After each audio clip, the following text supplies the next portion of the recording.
Hey everyone, Rob Stanley with FeedbackWhiz and the EcomWhiz podcast. Today I've got a special guest, Liran Hirschkorn, and he is actually a partner in the Amazing Freedom Facebook group. Liran, thanks for being on. I appreciate it.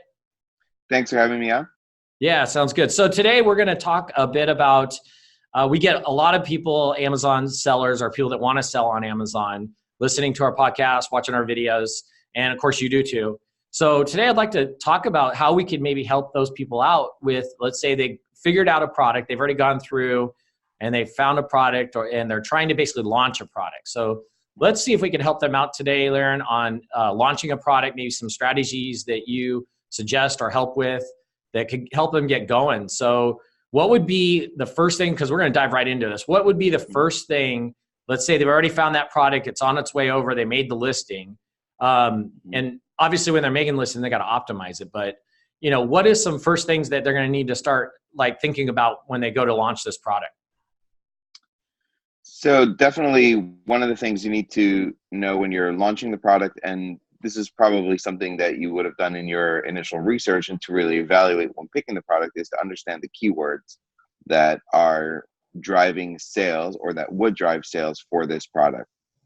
So, you know, you want to understand when I go to launch this product or when I'm creating this listing, what are some of the main keywords? What are some of the long tail keywords that I'm really going to target, that I think that if I can get into, you know, a good position in the organic search results, if I can target these keywords with advertising, that I can generate sales. And I think one of the things you want to do out of the gate when you're launching a product on Amazon is fast sales out of the gate, for sure. And then trying to think about how do I create a launch process where I'm targeting these specific keywords in that launch process that are going to allow me to get sales once I get to those keywords organically. So, you know, the launch process is a combination, to me, for a new product, is a combination of aggressive sponsored ads and possibly an additional sort of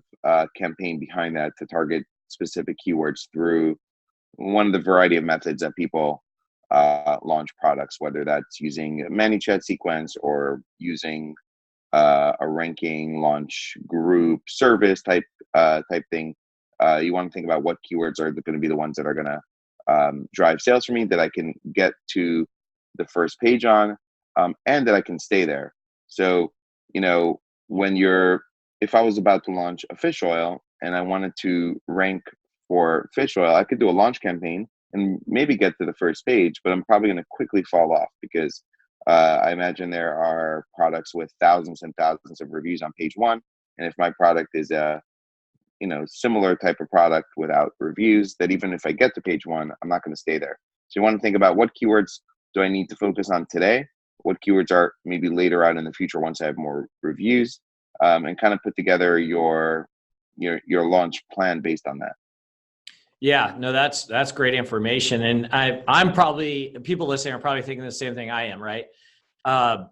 We're not really talking more about, like, you've already done the research, you already found the product. So we're assuming that there's not a crazy amount of competition. Of course, there's going to be competition on probably almost everything, unless it's something you developed and made yourself. But what I was going to ask was, how much money should they be putting into this? And, you know, what's a good sort of ratio? Like, is it based off of how much ROI you're making on the product? Is that kind of, how do you usually do it when you're kind of figuring out how much you're going to put into, you know, the product launch or, you know, advertising for this product launch to get it going? So in terms of advertising, I like to target at least $50 to $100 a day sort of budget for a product. Obviously, the more I'm confident in the long-term viability of this product, the more money I'm going to be willing to put behind it. I think as far as the budget, it all depends on the type of product and how competitive it is and what you need to go after. If you're going into a niche that is not super competitive and you're expecting to do, you know, eventually 20 sales a day of a product or 10 sales a day of a product, maybe it's a more expensive type product, you may not need to do as many giveaways, or you may be able to go for a long tail keyword that has, or multiple long-term keywords that have, 2,000-3,000 searches a month, for example, versus if you're launching a product that the majority of the sales are going to come from, a couple of main keywords, you might need to be significantly more aggressive and do, a PPC campaign that's very aggressive. And then behind that, you'll need, another aggressive campaign to give away 100 units, 200 units, depending on how competitive the keyword is. So I think it's really very product and keyword specific in terms of what you're going after. I would say if you're just starting out, you probably don't want to go after mass market type products, because those are going to have those keywords that are going to be very, very competitive. I'll give you an example. Somebody this week talked to me about creating an innovative type of water bottle with technology and with some additional things behind it. And they're a newer seller. My advice was, don't go after that, because one, they're going to need to develop like a prototype for this item. And even if they are differentiating that item, they're still going to need to go after the keyword water bottle, which is extremely competitive on Amazon. And even though you're changing and differentiating the product, it's still extremely competitive for your first product to go after, in my opinion. So I think as far as the amount of units you might need to do on a giveaway, it's really going to depend on how niche or more moderately to more higher type of competition that product is. Yeah, no, that's true, and that will base on how much you're going to end up spending, and then I assume as it goes, you can scale it back a little bit, because some of those things like giving away some products, let's say that's usually a one-time thing, right? You're giving away those products to build it up, get a nice launch going on it. So you're talking about starting with a pretty good amount of money, and then you're going to be scaling it down, but you're still going to kind of keep it going. At kind of what point, Liran, do you decide that either A, a product's not successful, or B, I need to stop, this PPC and all these other things, this money you're spending on it? Kind of what point do you usually recommend on that? Yeah. So, I mean, one of the ways that I know a product will be successful is that if I just launch a product that has no reviews and I start running some sponsored ads and starting to get sales, I know I've done something right, because at least initially I see, no launch. I created a great listing. I'm somewhat aggressive on price, and I'm starting to get sales out of the gate. That's a really good sign. If I've gone through this process where I've done aggressive PPC, I've done a launch, and I'm still not getting sale, I'm still getting, 3-4 sales a day, after, being 2 months in on a product, I know it's probably not going to be a winning product unless it's seasonal and I need to wait for that period. And maybe I didn't launch it at the right time, or maybe, it's September, but I know sales are going to take off in, November and December. That's a different story. But I would say, you want to evaluate kind of where things are after about 2 months in, and kind of judge, like, is my ACoS, over 100%? Am I, is that kind of the majority of what's driving sales? What are my organic rankings look like? Of my, did the launch that I do, did the keywords fall off, or was I able to maintain that launch? But obviously you want to do everything you can throughout the process also to give it the best shot. Be aggressive on the price. Don't, price below the market, especially again, if you're competing against sellers that have a lot more reviews. And the other part of it is the more you differentiate the product, the better chance I think you have for people aren't just going to compare price and reviews. But when I first launch a product, I don't necessarily think about profit out of the gate. I think about getting those initial sales and then seeing if the product can generate sales with PPC, and if I do some kind of launch behind it. If after 2 months I'm selling like 5 or less units a day, unless it's a $100 plus type product that I'm very satisfied with that, I need to evaluate to see if it's something I want to keep, or why it didn't do what I wanted it to do. Yeah. What about, you kind of mentioned this a little bit, like if it's a seasonal item, but let's say it's a seasonal item does really well at a certain time of year, maybe it's sports goods or something like that. And that during the sports season, so to speak, it does really well. So during that off season, would you usually scale back the advertising on it and just, or completely get rid of it, or just always kind of keep it going, but just kind of keep it low until it gets to that time that it's hot, basically?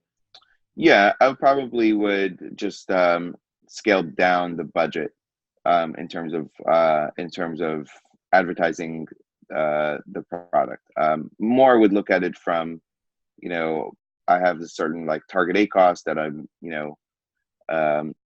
I'm sort of comfortable with. I think off season, like when it's not, when it's not the time, it's not going to convert as well. So, maybe I have a higher A cost target, but I lower my budget. So I'm okay with, maybe a 50% A cost on that product during the off season just to keep it going and generate some sales. But I'm going to lower my budget from $100 a day to $25 a day or whatever, something that I'm more comfortable with, just to keep sales going and keep some of the rankings and momentum going on the product, and then dial it up before the season starts again. Yeah, no, that completely makes sense. Yeah, for sure. And then you were talking a little bit of, I mean, there's times that we talk a little bit and we usually tell people like, hey, if you're looking for a product to sell, you need to have basically something that's a little different than everybody else's. But like you gave a great example there of, even though it's a whole new water bottle, it's still a water bottle, right? I mean, so people, I see a lot, because I read a lot of the bulletin boards. People are always like, oh, what's a good niche to be in? And we were talking a little bit about it, and we were just saying that, niche could be, not always have to be a certain product. It could be a different size, different colors. It could be weights. I mean, I was mentioning to you that, it's like a niche could be high-end products. I mean, if you can make a high-end product and it's good quality stuff, that's a niche right there. Because one of the things I hear a lot of people say is, oh, what niche should I go into? Or, hey, there's not very many niches, niches left, blah, blah, blah. And we're like, yeah, there is. You just gotta know what you're looking for. It doesn't have to necessarily be the niche being a market. Like I was mentioning to you that, people probably don't sell furniture like patio furniture. There is people that do it, but a lot of people won't step into that category because it is big items. It takes up a lot of space, and then it's probably also seasonal. I mean, I would say patio furniture is a seasonal type thing. So maybe what recommendations do you have on other ways they can maybe kind of find a niche, or what do you usually look for when you're looking for a new product? Yeah. So, I think one of the things you said there was like spot on. You want to kind of have, if you're thinking just like every other seller, then maybe that's not necessarily the best approach, because you're going to end up launching the same exact products as every other seller. I think there are kind of two categories of sellers that I see, and in terms of launching products. I also like going into niches. We say like the riches are in the niches. And yeah, so thinking about, oversized products, going where other sellers don't want to go, and asking yourself, why am I not going into this niche? Is it too hard? Is it too heavy? Does it not make sense? But, using their tools that you can use, you can also search the Amazon catalog by looking at, subcategory bestsellers, for example, like deep into multiple subcategories to look at bestsellers and find those niche products. But, if you immediately have this response of, no, I can't do that, you should look further into it, because every other seller is also thinking just like that, right? So that contrarian type of approach, I think, is good.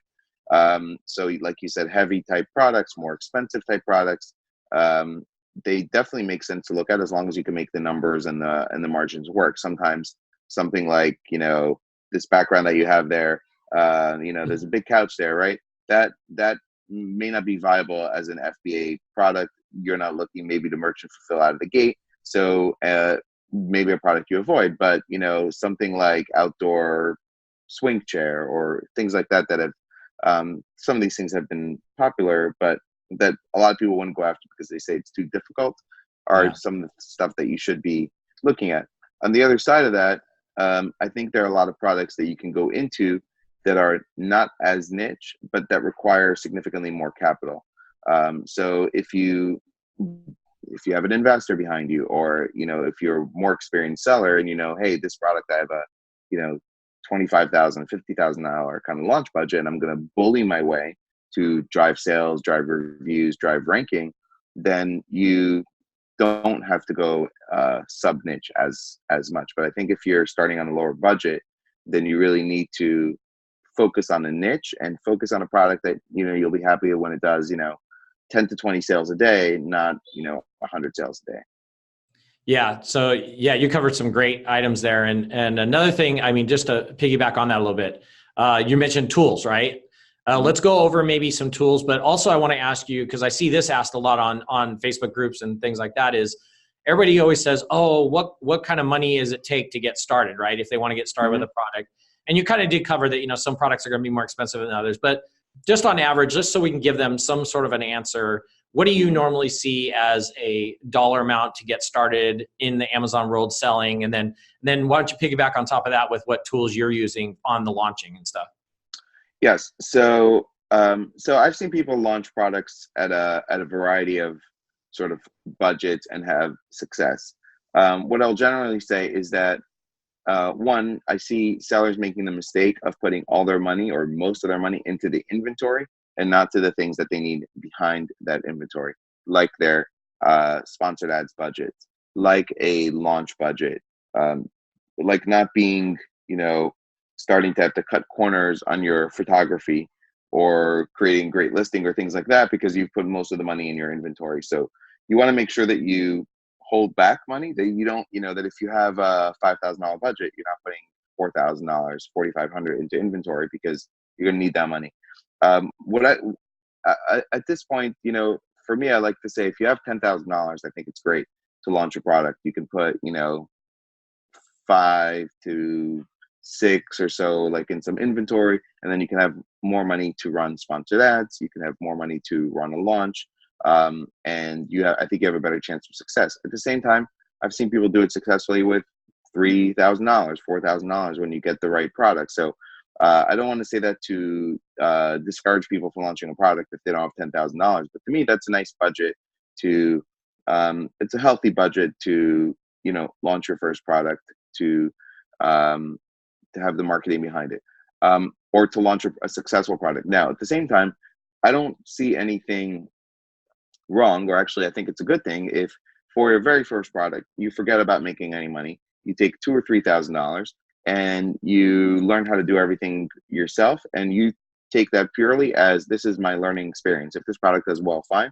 This product doesn't do well, also fine, right? But the just going through the process of actually doing it yourself, because you can learn or listen to as many podcasts as you want, but there's going to be some things that you just are not going to learn unless you actually go and do it yourself. And so for your first product, you don't want to put up that 10K because you don't want to risk it in a bigger way. Then take a few $1,000s and know that this is practice, and that you'll get some of that money back through sales on Amazon. You're going to, probably lose some of that money, but this is going to be your education in terms of learning the process of selling on Amazon. So, for your first product, if you take a few $1,000s and get the experience, I don't think that's necessarily a bad thing. But you have to have the right mindset of going into it that, this isn't going to be probably my home run product. This may not make me any money, but I'm going to use this as a way to learn without spending that 10,000 on my first launch. That's great information, and that is absolutely true. Take some money, go through the whole process, right? Go through the process of learning how to find a product, how to source it, where to go in China and get it. And we're going to cover a little bit of that in here also later on in this podcast. But I think that's a great idea. There's plenty of people that have, a bunch of courses out there. That's great. And there's a lot of information out there. But you can read as much as you want and listen to as much as you want. But really just going through the process, even for one product one time, will give you tons of information on how this works, how, what's the process to do this, how to get it to FBA, the different shipping. I mean, whether the product was a home run or not, you're learning the experience of going through it. So that's great information. I really appreciate you saying that, because a lot of people don't say that, and they should. It's definitely something they should do. So tools wise, what do you usually use tools wise? You're free to mention anybody you want. We don't mind. Sure. The two tools that I see that are, well, one, I use FeedbackWhiz. So You I'll give do. FeedbackWhiz a shout out.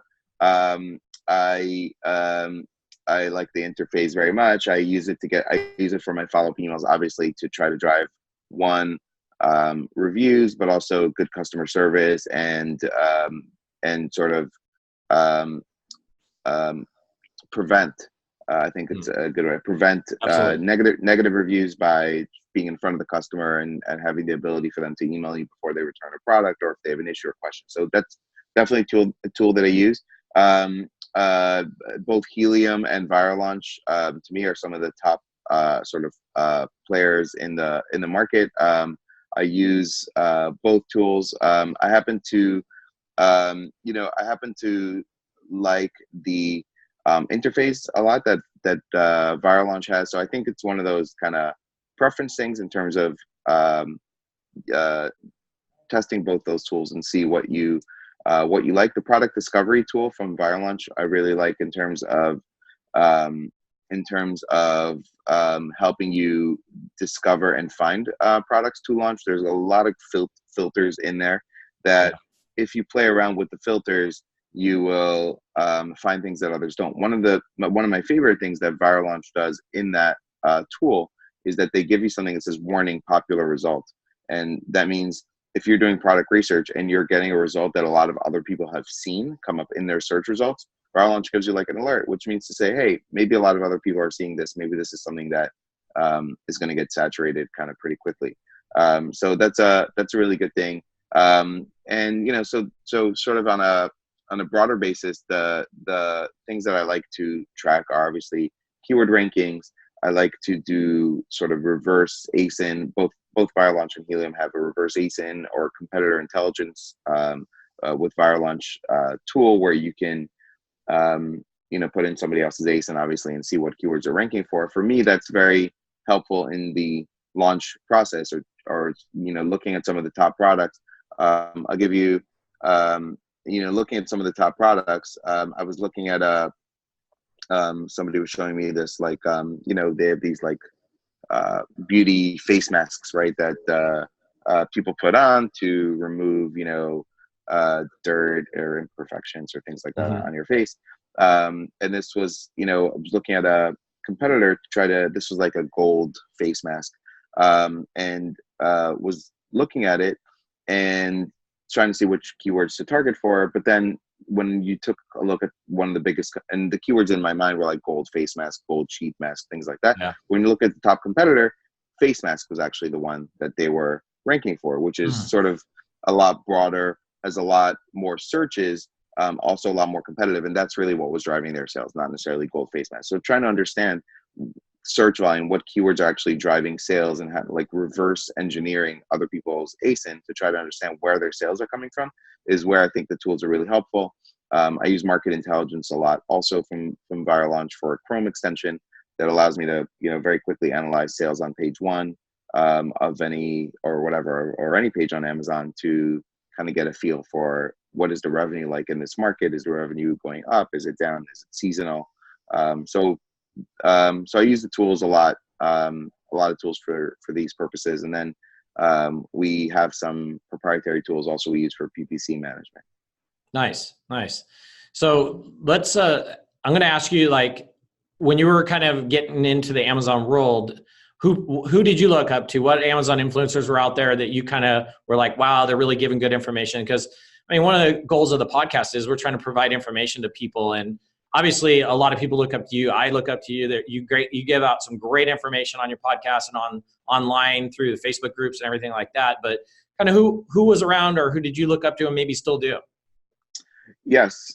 So when I started, the way I actually got into selling on Amazon is I had an online insurance business, and but internet marketing was always like a hobby of mine. I was always interested in it and looking for more, I guess.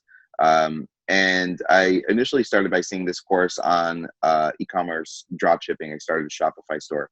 Then when I was sort of a little bit in that world, I heard about Amazon FBA. I never knew that when you order stuff on Amazon, it's shipped by third-party sellers. This was like 2014. And so the first person that I found was actually Chris Green, who teaches, or at the time was teaching more of the arbitrage model. And that's how I started. I didn't know that private label existed. I didn't know, people are going out to, make products in China, private label them and sell them on Amazon. So I started with that model, and then getting into that world of FBA groups and, Facebook groups around Amazon, I started learning that there's these other models out there. And that's when I found Andy Slamans, who is now my business partner. And so Andy was the first person that I really followed to, that was putting out information and a course and teaching about how to build your own brand on Amazon. And I started, so I was in his course, and I initially learned from him, and then I actually ended up meeting Andy at a conference, and we became friends and started to network and became partners eventually. So Andy was definitely one of those first people that I kind of looked up to and learned from, and still to this day we still learn from each other, and you know, sort of share best practices. And then, you know, there's a lot of other people in this space. I also kind of do the same thing. I'll listen to podcasts. I'll you know, kind of look at posts in Facebook groups, see what I can pick up, see what I can add to. A lot of it now, I feel like it's coming from, you know, face-to-face interactions or video I'll watch, or, you know, like smart people out there, like I'll mention Yev from Zontracker, right? Yeah. Who will put out a video and talk about Facebook ads and, you know, driving external traffic. And so I'll watch a video and I'll pick something up, or I'll go to an event and I'll hear a speaker and I'll talk to somebody. And for me now, that's how I kind of, I guess, learn. And maybe some smaller mastermind events that I go to. I went to Kevin King's, you know, billionaire mastermind this year. That was a good event. SellerCon, like a lot of, you know, just events and networking with sellers. Yeah, no, those are definitely good. And as people get going, you know, when they're first starting out, it may not be too beneficial for them to go straight to a conference right off the get-go until they've kind of at least got their feet wet and learned a little bit of the process and the system. And then, but definitely I recommend to everybody to definitely go to one of the conferences. You know, just pick probably the closest one to you, or the one you can afford, or whatever you know you can do. Go to it. You're gonna meet all the people you see online, all the people that are talking on Facebook. The whole works will all be there, and you get to find out about all the different tools they're using. They're always, you know, yourself, you're always easy to come up to and talk to, and you're always willing to help out somebody. So let's go back a little on how you said you did insurance for a bit, or you want, go ahead. Yes. No, I'll add to that too, that, you know, I think once you know the basics, like you said, like you're starting out, if this is your first month, you don't need to go to an event. You need to learn. You need to learn from the resources that are out there that are available to you, whether you buy a course or whether you try to do it on your own, whether, you know, launching that product, getting going, get some experience under your belt a little bit. And then I think once you know the basics, once you have a good understanding of the basics, then it's about the people that you meet that will help you sort of go further. Yeah, I mean, the Facebook groups are free, right? Just get on those Facebook groups, look back at the history of some of the questions asked, so you're not asking the same question, because we do see that quite a bit.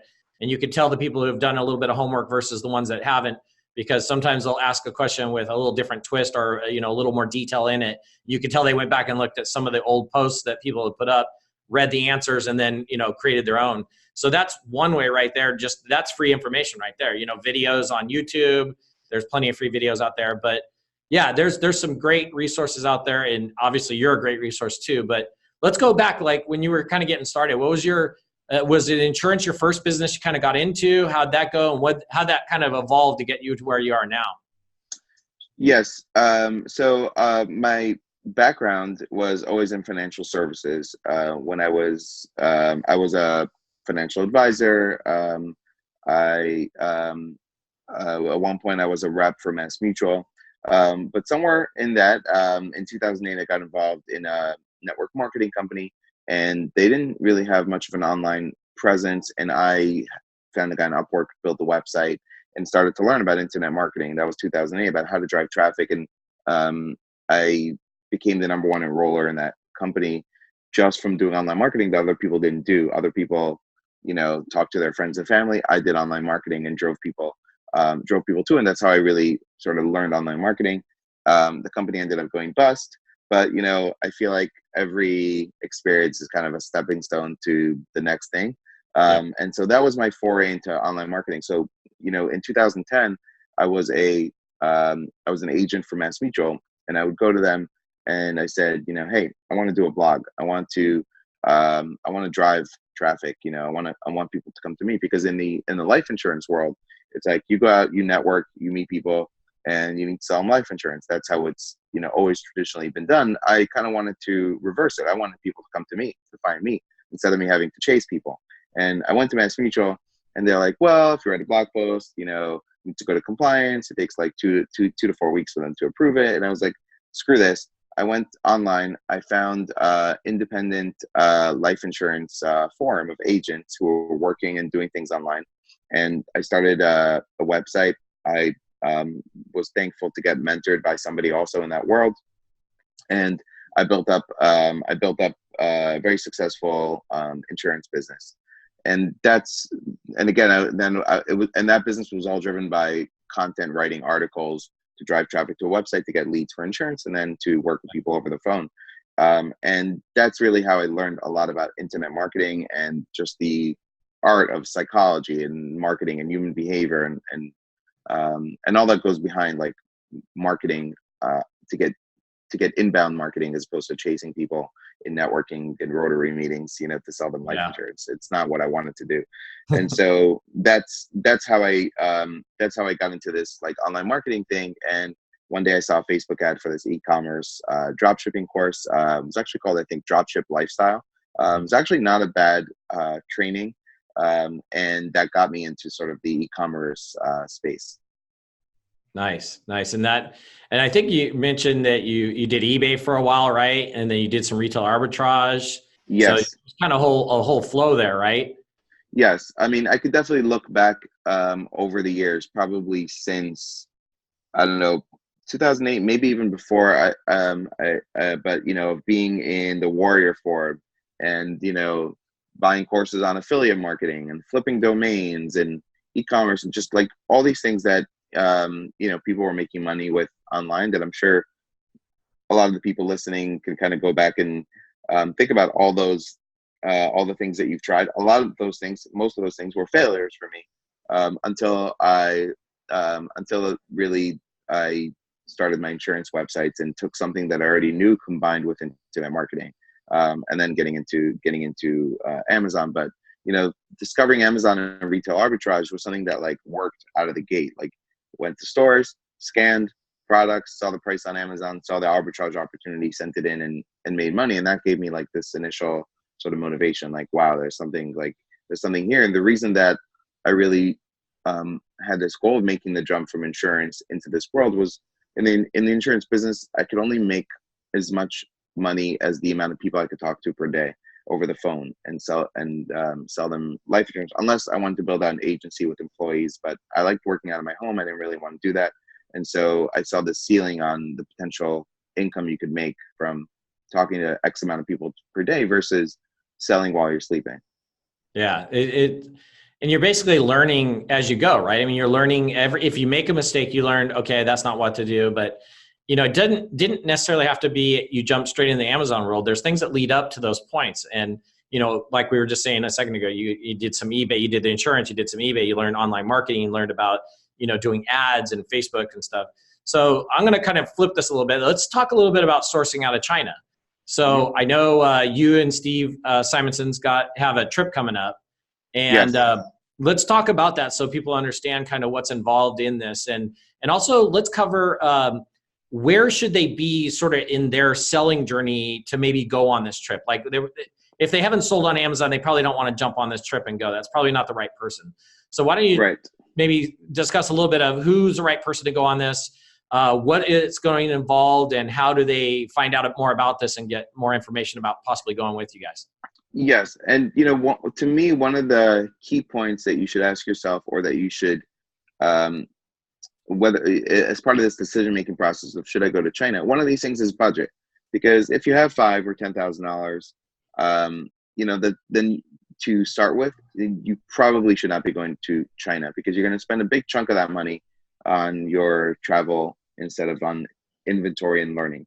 But if you've gone through this, first launch of a product and you're ready to grow and you have the budget so like you said, if you haven't started selling on Amazon, probably not for you. But if you've gone through a launch, if you've gone through the learning process a little bit, even if you haven't necessarily had, that home run or that success product, but you kind of know what the steps are, and you have the budget to go, and that really it's a matter of finding the right product or finding the right product and process and to put in place to be successful, then going to China, I think, could be very, very helpful.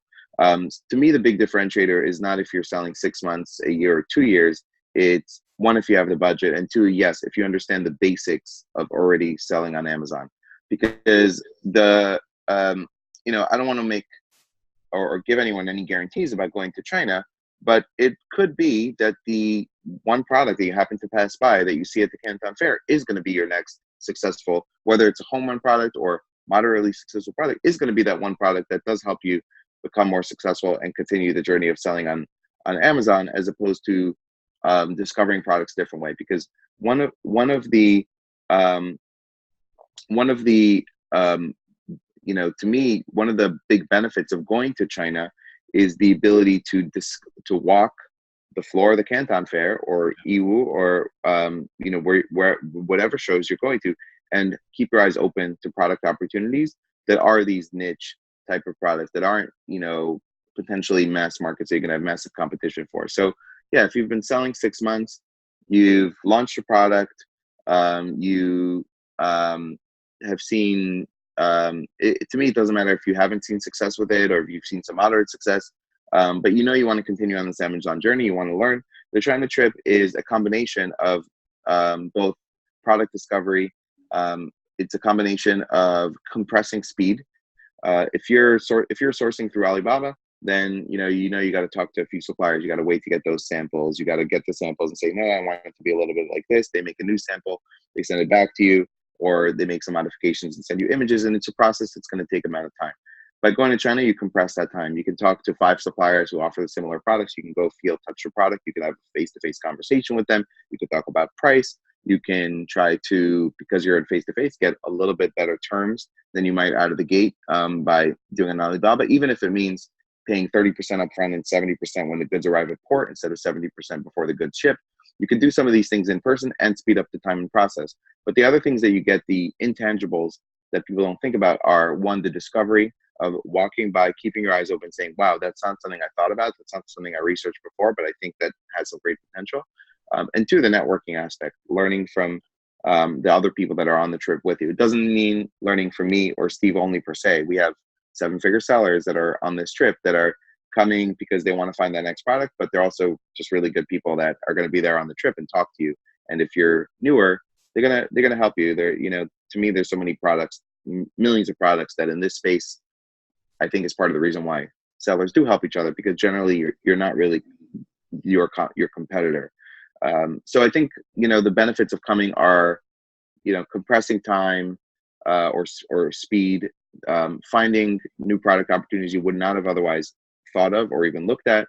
And then obviously at night when we talk and you say, hey, Steve Simonson, what do you think about this product? You will never have that ability again to come up to Steve before you make a decision on a product and say, hey, Steve, or to me, or to Andy, or to people that have launched many, many products and have had that experience. So to me, that's the benefit, as well as talking to the other sellers there and making those connections. But you're right. If you haven't launched a product on Amazon before, you probably want to do that first and just gain the experience of what it's like to create a listing, to import a product, to get your customs bond, whatever, and to be in a better position when you do go to China. So just so anybody listening, I interviewed Steve on our podcast a few podcasts ago. We went really in depth into Canton Fair and sourcing and everything. So if you want more information, go back to one of the EcomWhiz podcasts where I interviewed Steve Simonson. We went really deep into sourcing and the trip and stuff. But I think you guys have a limited amount of spaces. So if anybody's interested, I think, what was the domain name that Steve came up with? Well, so we each have our own domain name to track who's bringing people in. So mine is stevenliran.com. That's the one. That was the one. Yes, which is kind of a joke because Steve and Kevin King did something and they called it Kevin and Steve. So I made this redirect to the domain name under stevenliran.com. That's awesome. Yeah. So if you're interested in going, like I said, there is a limited amount of spaces because you guys don't want to take a big giant group of people that you can't be in contact with. So correct. Yeah. I think the maximum we'll have is like 20 people that come with us on the trip. That gives us really good sort of coverage, the ability to actually talk to people one-on-one and have those more in-depth conversations, as opposed to having 60, 70, 80 people that we really can't do that with. So, and we have other, Andy will be there, Steve, myself, Melissa Simonson from Empowery, Isabella Hamilton, who does launches and ranking also. So we have a really good team that's coming with us, and some people from Steve's sourcing team will be with us. We'll have, again, some really good sellers there also that have already signed up that I know will add value to the people that are coming. Yeah, if somebody's not familiar with those names you just gave, go look them up, because each one of those people, you need to be following them on Facebook and definitely watching the material they're putting out there, podcasts, videos, whatever it is, because that's an A+ group right there going. And plus, you get them every day. And I think you guys are there, 7 or 10 days or something like that? Yeah, we're there like maybe 12 days. It's the 22nd to November 2nd. So that's right. We're going to do a combination of, and again, to me, when you go to a conference or when you go to an event, you talk to people, you might have a dinner with somebody. Here you're going to be with the same people every day for like 12 days. So you're going to build relationships that are, I think, stronger than just going to a conference. And to me, that's the hidden value of coming on the China trip, that, it's not just about sourcing products, it's the networking along the way that you're going to do. We're also going to go to, Chris Davey puts out a big networking event during phase 2 FBA for You. We're going to go to that, so you'll have opportunity to network with more sellers. All the hotel accommodations, 5-star hotels are included, flights in China are included, trains, food, all that stuff is included. We're going to be doing some, and the reason why I mentioned this about, we're going to be doing some touring in Hong Kong and Shanghai. The reason why I mention that is because those are the times where you actually get to walk around and just talk to sellers and have those conversations when you're not just walking the show of the Canton Fair. And so those times can be just as important as actually being at the fair and finding products.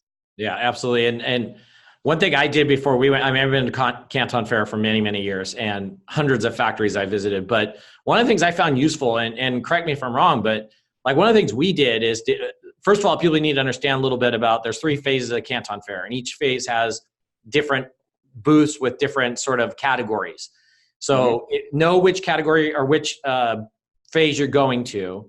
And then one of the things I always did is I kind of pre-prepped a list of maybe some category items that would do pretty well that I already had known, okay, these will do well, this product should do okay. So for me, when I went to Canton, it was more finding the source for it. Instead of going there and then going, okay, that looks pretty good, going back at night and doing a ton of research on it, I usually carried an iPad and I had a little mini sort of catalog already on there of probably about 60 different products. And realistically, by the time I walked out of Canton, I only probably found 4 or 5 that actually worked or had the right pricing that I needed. So I did a little prep work. So if you're going to spend a lot of time there and money going there, do some prep work ahead of time. Look at what categories are going to be there. And I think even there's a list of all the vendors that are there. You can do some little research ahead of time, and then you can go straight there and get more out of this. Besides the fact being with you guys 12 days, that's invaluable right there, being able to just basically have your ear every night, to ask questions to, and Steve and Melissa and everybody, Bella, all of them are going to be there. These are people that you literally get to pick their brain for hours at a time. So this is a great trip. So I want to ask you though, how are things going with your business? What's the latest with your business and stuff? Sure. I'm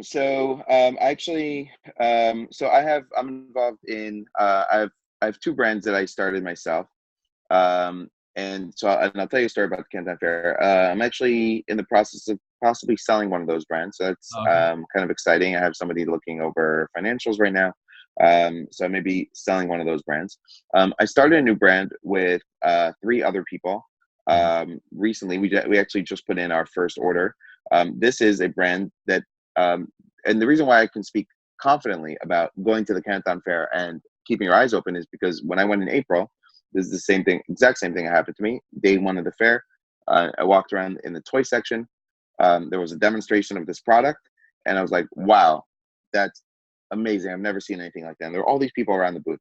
I went over, and it happened to be not a Chinese seller that made this product, but it happened to be somebody from Europe actually that make this product, but they use a factory in China. to make it. And so I built a relationship with them off the bat. They gave me an exclusive for private label for e-commerce on their product. And I also didn't want to necessarily do it alone because I do other things. So I brought in a few other people to do some of the additional work with it. We have an investor in it too. And this is a brand new branch in the toy space, brand new brand in the toy space that we're now launching that is going to be here for Q4. So that's exciting. And then I'm actually working with a bigger brand right now also that has brought me in on as a partner to help them grow.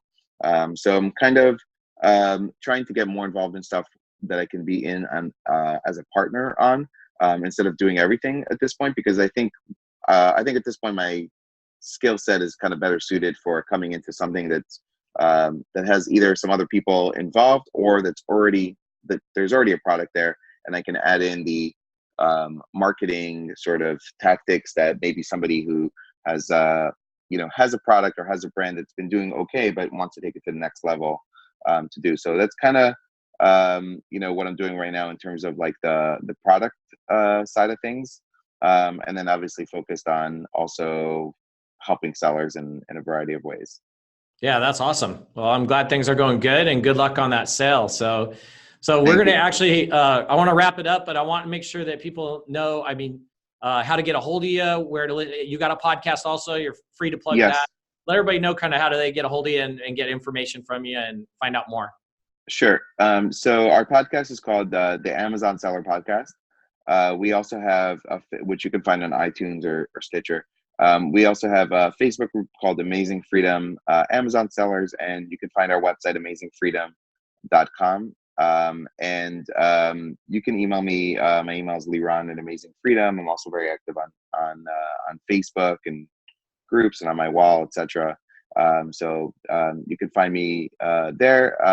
And then if you have any interest in China, it's StephenLiran.com. As far as we offer a variety of services. So if you check out our website, you'll find what those are, including launching, ranking, sponsored ads, listings, awesome. a lot of the marketing sort of things that people need for Amazon. So everything you mentioned, I'll make sure it's in the notes section with links on our YouTube, and then on our e-commerce, I'll put it in the notes also for our podcast. And thanks. I appreciate you being on. I've been trying to get you on for a bit, and I really appreciate you coming on with me. Sure. And thank you so much. Guys at FeedbackWhiz, always see them out at events, always talking to sellers, really, really nice. I love the software. So thank you for having me on. Awesome. Appreciate it. Have a good day. Thanks. Please subscribe to our YouTube channel, and for more information, please visit feedbackwhiz.com.